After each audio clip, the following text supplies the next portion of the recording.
Hi, my name is Jane Powell. Welcome to Community Connections, brought to you by the Greater Kanawha Valley Foundation. This is a show showcasing community involvement, and I have a great guest today. I'm excited for you to meet two members of womanSong Chorale.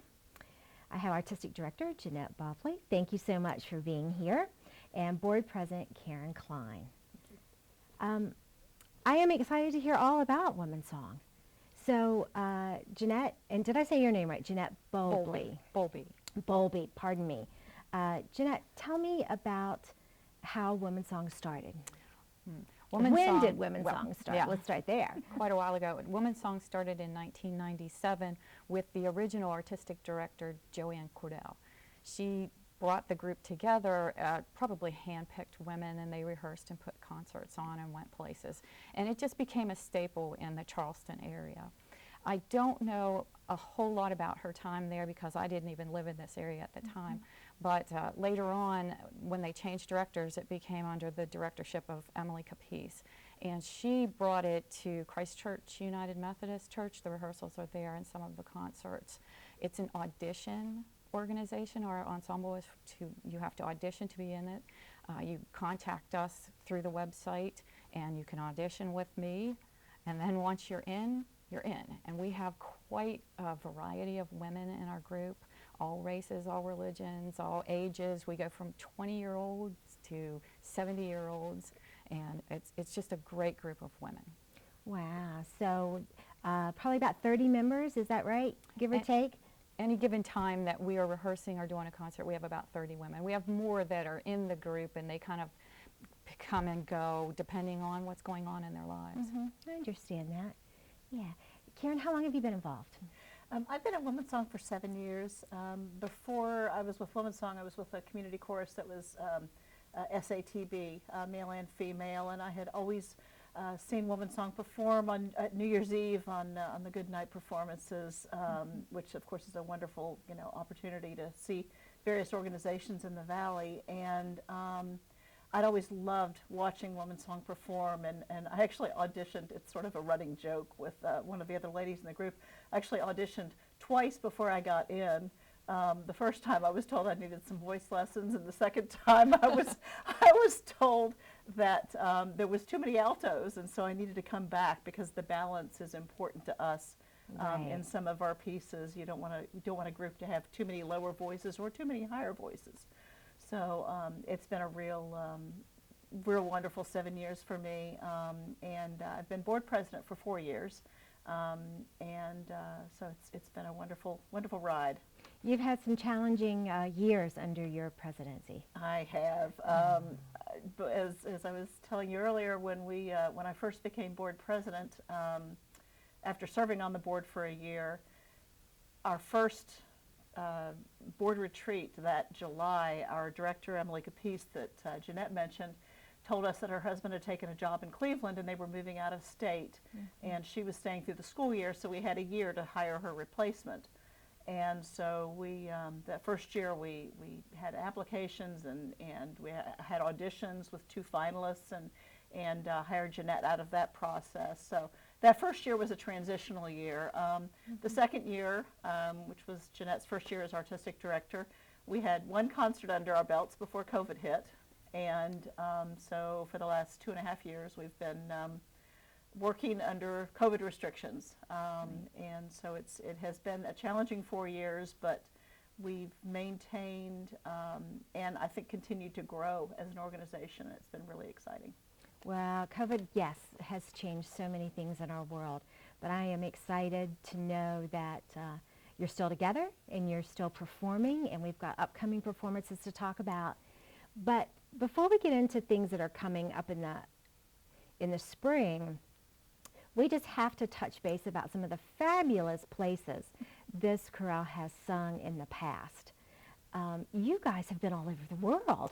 Yes, the group before I came to it had been to Italy, and a couple of times we've been to Piccolo Spoleto in Charleston, South Carolina. Wow. And then Emily's last year, Karen actually put the trip together. We went to Croatia, and we sang at several places in Croatia. Now, were there festivals there that you were singing in? Were you invited to to certain organizations? How does that happen, that you just decide to go sing in a foreign country?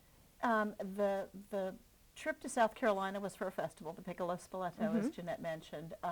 The Italy trip was also a festival in San Marino, from what I understand. It was also prior to my time in the organization. The Croatia trip was organized by a group that does choral and instrumental ensemble tours, and they helped select our locations. It wasn't part of a festival, but we did have some partnership concerts where we would perform with local organizations, local arts organizations. So we did 4 concerts in Croatia. One actually was within the context of a church service, where we had done a concert on Saturday night, and then on Sunday morning we performed as part of their worship service. Wow, I bet in that the was Catholic beautiful. Church, and it was amazing because the church had been built in the 1st century, and so it was absolutely incredible seeing things from 2 millennia ago. So I have visions of Julie Andrews and Sound of Music floating through my mind, that you're singing throughout Europe, and that it was as fabulous as the Sound of Music, and I'm sure that it was. The most amazing thing about the Croatia trip for me was we perform almost 7 country roads, in our concerts, and a lot of people in the audience sang along with us on the choruses. Wow, that's fun. It was really, truly amazing. We transcend these cultures, and everybody recognizes that song. It was awesome. We got to represent West Virginia overseas. I love that. Well, and speaking of, you're based here in Charleston, but it is a statewide organization. Is that right? Yes. So members could live anywhere, and you perform through, obviously, the world, but throughout the state. So that's something to keep in mind, I guess, when people are interested in auditioning and that sort of thing. And I know that you've done some fun things, so Croatia and Italy and the whole Sound of Music throughout Europe is still floating through my mind, but you've done some more kind of down-to-earth things, the WVU basketball game, is that right? Yes, we've twice now we've gotten to sing the national anthem at the West Virginia University ladies basketball games at the Civic Center here in Charleston. Oh, that's fun. It was wonderful. Yeah, and smaller scale, I know you've done performances at Taylor Books here in Charleston. That was part of Art Walk. We thought that would be a great venue because, a large part of Art Walk is showcasing art in the community. And so Taylor Books is a great venue for us they've got a little alcove that we can stand in, and so that's been a great venue for us to perform You told me in. something interesting about that performance, and you said you kind of weave it into some of your others, that you incorporate sign language. We do. One of our members, Marcia Klessmeyer, is actually a retired Kanawha County school teacher and taught ASL. And so we have had a couple of pieces that we have done that she has taught us some very simple ASL that we've used in our pieces. That's really been wonderful. Another way to make music something for everyone. Tell me about things that are coming up in the spring. Well, this spring our concert is May 7th, and it A will, real live, honest to goodness, honest to goodness concert. in-person concert. We had one in December at Christ Church. This May 7th concert is at St. Matthew's Episcopal Church on Norwood Road. Great. We are collaborating with the women's ensemble from Ohio University called Bella Voce, and their director, Dr. Dominique Petit. Okay. So we're really looking forward to getting together with those young ladies and singing some music together. We're actually going to do one piece with them for sure. That's by Moira Smiley, refugee. And womanSong had Moira Smiley here in Charleston in 2018 to sing on our concert. We did a lot of her music, and she did a workshop. Wow. So. And I'm sorry, you say this is a name I don't recognize, and I feel like I should. No. So Moira Smiley is I think a lot of her music has very strong Celtic influences, and probably what she's most famous for is body percussion.